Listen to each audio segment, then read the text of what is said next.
Bienvenue sur la vidéo Comment rompre un contrat d'apprentissage. Tout savoir sur la rupture du contrat d'apprentissage. Il existe 3 cas de rupture en contrat d'apprentissage. D'abord, la rupture pendant la période d'essai. Puis, la rupture après la période d'essai. Et pour terminer, la rupture pour mise en danger de l'apprenti. La rupture pendant la période d'essai. La période d'essai en apprentissage correspond aux 45 premiers jours en entreprise, donc hors temps CFA. Le contrat peut être rompu par chaque partie unilatéralement, sans préavis ni motivation. La rupture doit être notifiée par écrit. L'apprenti ne touche pas d'indemnité.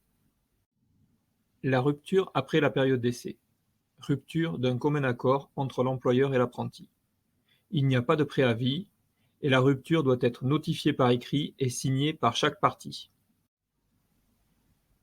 Toujours dans la rupture après la période d'essai, la rupture à l'initiative de l'apprenti. L'apprenti sollicite un médiateur, chambre consulaire, et informe par lettre recommandée avec accusé de réception l'employeur après un délai d'au moins 5 jours. La rupture peut prendre effet au moins 7 jours après cette information. Rupture après la période d'essai. Rupture à l'initiative de l'employeur, licenciement.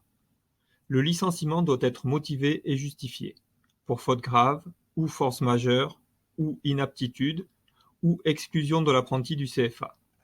Attention, il est nécessaire de respecter la procédure de licenciement pour motif personnel. Rupture après la période d'essai, l'obtention du diplôme. L'apprenti peut mettre fin à son contrat après obtention de son diplôme en informant l'employeur par écrit 1 mois à l'avance. Suspension et rupture de la directe. Les directs sont les directions régionales des entreprises, de la concurrence, de la consommation, du travail et de l'emploi. La directe peut suspendre un contrat en cas de mise en danger de l'apprenti, non-conformité des installations, discrimination, harcèlement moral ou sexuel. Si nécessaire, la directe peut rompre le contrat. Rupture économique. En cas de liquidation judiciaire de l'entreprise, sans poursuite de l'activité, le contrat peut être rompu par le liquidateur. L'apprenti pourra alors percevoir des indemnités. Quels sont les documents de fin de contrat ? Le certificat de travail, l'attestation Pôle emploi et le solde de tout compte. C'est terminé. La réglementation évolue rapidement.